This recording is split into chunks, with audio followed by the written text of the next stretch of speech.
It follows movie में हम एक एंटिटी को देखेंगे जो लोगों को जान से मारने के लिए उन्हें फॉलो करती है। इससे कोई इंसान भाग तो सकता है लेकिन इससे छुप नहीं सकता। वो उस इंसान को ढूंढ ही लेती है। इससे बचने का बस एक ही उपाय है, किसी के साथ इंटीमेट होना पड़ेगा ताकि ये कर्स उन्हें ट्रांसफर हो जाए और ये एंटिटी उस इंसान को फॉलो करे। लेकिन ये सुनने में जितना आसान लगता है, रियल लाइफ में उतना आसान नहीं है। तो मूवी के शुरू में हम एनी को देखते हैं जो भागते हुए अपने घर से बाहर आती है। वो बहुत ही डरी हुई थी और किसी चीज को देखकर भाग रही थी। तब उसके डैड उधर आते हैं। वो उसे शांत करने की कोशिश करते हैं लेकिन वो घर से भाग जाती है। अगले सीन में हम उसे बीच पर देखते हैं। वो अपने पेरेंट्स को कॉल करके कहती है, मैं आप दोनों से बहुत प्यार करती हूँ। आज तक मैंने जो गलती की है उसके लिए मुझे माफ़ कर देना। शायद ज़्यादा देर तक मैं जिंदा नहीं रहूंगी। फिर अगली सुबह बीच पे उसकी डेड बॉडी मिलती है। उसे बहुत ही बेरहमी से मारा गया था और उसे शायद उसी चीज़ ने मारा था जिससे वो भाग रही थी। इसके बाद हम जे को देखते हैं। वो स्विमिंग कर रही थी और तभी उसकी सिस्टर केली उधर आती है।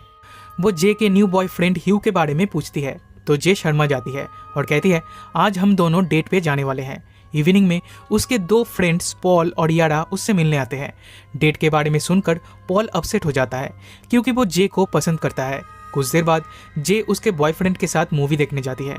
उधर ह्यू को येलो ड्रेस में एक लड़की दिखती है। वो जे से पूछता है, क्या तुम्हें वो लड़की दिख रही है?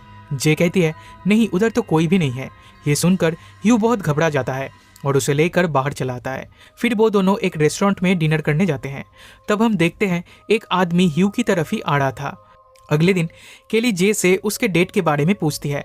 तब जे कहती है, डेट कुछ खास नहीं थी क्योंकि ह्यू कुछ अजीब सा बिहेव कर रहा था। उसी रात वो फिर से ह्यू से मिलने जाती है और ये दोनों ह्यू की कार में इंटीमेट होते हैं। लेकिन तभी ह्यू उसे बेहोश कर देता है। जब उसे होश आता है तब वो खुद को एक व्हील चेयर पे बंधा हुआ पाती है। उधर ह्यू भी था। वो कहता है, मेरे पीछे एक एंटिटी पड़ी है जो मुझे मारना चाहती है। एक बारटेंडर के साथ मैंने वन नाइट स्टैंड किया था, तब से मेरे साथ ऐसा हो रहा है। इससे बचने का बस एक ही उपाय है, मुझे किसी के साथ इंटीमेट होना होगा। इसलिए मुझे तुम्हारे साथ इंटीमेट होना पड़ा। अब ये कर्स तुम्हें ट्रांसफर हो गई है। अब तुम भी इसे देख पाओगी और ये तुम्हें फॉलो करेगी। ये बहुत ही स्लोली तुम्हारे पास आएगी लेकिन ये बहुत चालाक है, किसी भी रूप में आ सकती है। अगर तुम पकड़ी गई तो वो तुम्हें मार देगी, देन फिर से मेरे पीछे पड़ जाएगी और फिर मुझे मारकर उस बारटेंडर के पीछे पड़ जाएगी। इसलिए जितनी जल्दी हो सके किसी के साथ इंटीमेट होके इस कर्स को ट्रांसफर कर देना। इसी दौरान वो एंटिटी उधर पहुंच जाती है और उनकी तरफ ही बढ़ने लगती है। अब जे भी उसे देख सकती है। तब ह्यू उसे लेकर वहां से भाग जाता है और उसके घर के बाहर उसे ड्रॉप कर देता है। जे के फ्रेंड्स आके उसे संभालते हैं। उधर पुलिस भी आती है लेकिन वो ह्यू को ढूंढ नहीं पाते क्योंकि ह्यू दूसरे टाउन से आया था। यहाँ उसे कोई नहीं पहचानता। इधर एक घर रेंट पे लेके वो रहता था। जे को ये कर्ज ट्रांसफर करके वो अपने घर लौट गया है। इसके कुछ दिनों बाद जे स्कूल जाती है जहां एक ओल्ड लेडी हॉस्पिटल गाउन पहने उसकी तरफ ही आने लगती है। जे समझ जाती है ये वही एंटिटी है। वो क्लासरूम से भाग जाती है लेकिन तब भी वो एंटिटी उसे फॉलो करती है। वो हमेशा धीरे धीरे चलते हुए आती है इसलिए भागने में थोड़ी आसानी होती है। वो केली और पॉल को जाके सब कुछ बताती है लेकिन वो दोनों उस पर बिलीव नहीं करते। पॉल कहता है आज रात वो जे के घर पे ही रुकेगा और पूरी रात नजर रखेगा। रात में जे को नींद नहीं आती तो वो नीचे पॉल के पास आती है। वो काउच पे बैठकर टीवी देख रहा था। ये दोनों बात कर रहे थे और तभी कांच टूटने की आवाज आती है। पॉल चेक करके कहता है किचन की कांच टूटी है लेकिन उधर कोई भी नहीं है। वो केली को बुलाने ऊपर जाता है। तब जे किचन में जाती है और उसे वही एंटिटी दिखती है। उसे देखकर वो बहुत डर जाती है और भागते हुए अपने रूम में चली जाती है। केली और पॉल भी उधर आते हैं।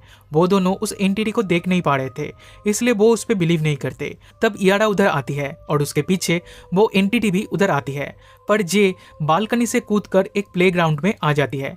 कुछ देर बाद उसे ढूंढते हुए उसके फ्रेंड्स भी उधर आते हैं। उनके साथ उनका नेबर ग्रेग भी था। तब जे उसे भी सब कुछ बता देती है। ग्रेग कहता है हमें ह्यू को ढूंढना होगा। इसलिए ग्रेग की कार में ये लोग ह्यू के रेंट वाले घर में जाते हैं लेकिन घर पूरा खाली था। असल में ह्यू यहाँ पे अकेला रहता था। वो अपना कर्ज जे को ट्रांसफर करके चला गया है। उधर कुछ बुक्स पड़ी थी और उसमें ह्यू की एक फोटो मिलती है।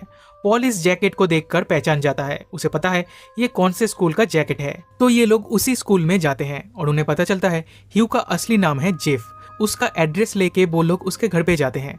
तब जेफ जे से माफी मांगता है क्योंकि उसके पास और कोई ऑप्शन नहीं था। वो जे को भी ये कर्ज किसी और को ट्रांसफर कर देने के लिए कहता है।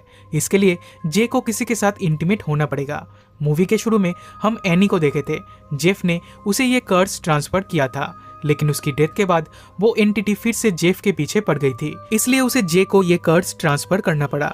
अगर जे की भी डेथ हो जाती है तो वो फिर से जेफ के पीछे पड़ जाएगी। ऊपर से ये एंटिटी किसी भी रूप में आ सकती है, इसलिए हमेशा जे को अलर्ट रहना होगा और जितनी जल्दी हो सके इस कर्ज को ट्रांसफर कर देना होगा। अब जे को बचाने के लिए उसके फ्रेंड्स उसे लेकर ग्रे के फार्म हाउस पे आ जाते हैं। उधर ये लोग बीच पे हैंग आउट कर रहे थे और तभी याडा के रूप में वो एंटिटी आकर जे पे हमला करती है। पॉल उसे बचाने की कोशिश करता है पर वो एंटिटी उसे भी चोट पहुंचाती है। दिन सब लोग बोट हाउस के अंदर आ जाते हैं और जे उसे शूट करने लगती है, पर इससे उस एंटिटी को कुछ भी फर्क नहीं पड़ता। जे दरवाजा बंद कर देती है पर वो एंटिटी पॉल के रूप में दरवाजा तोड़ के अंदर आता है। जे फौरन वहां से निकलकर ग्रेग की कार लेकर भागने लगती है। उसके फ्रेंड्स उसे रोकने की बहुत कोशिश करते हैं पर वो किसी की नहीं सुनती। बट अनफॉर्चुनेटली उसका एक्सीडेंट हो जाता है। जब उसे होश आता है तब वो खुद को हॉस्पिटल में पाती है। उधर भी वो डर रही थी कि कहीं वो एंटिटी ना आ जाए। ग्रेग कहता है वो जे के साथ इंटीमेट होना चाहता है ताकि ये कर्ज उसे ट्रांसफर हो जाए। तब जे भी मान जाती है और हॉस्पिटल में ही ये दोनों इंटीमेट होते हैं।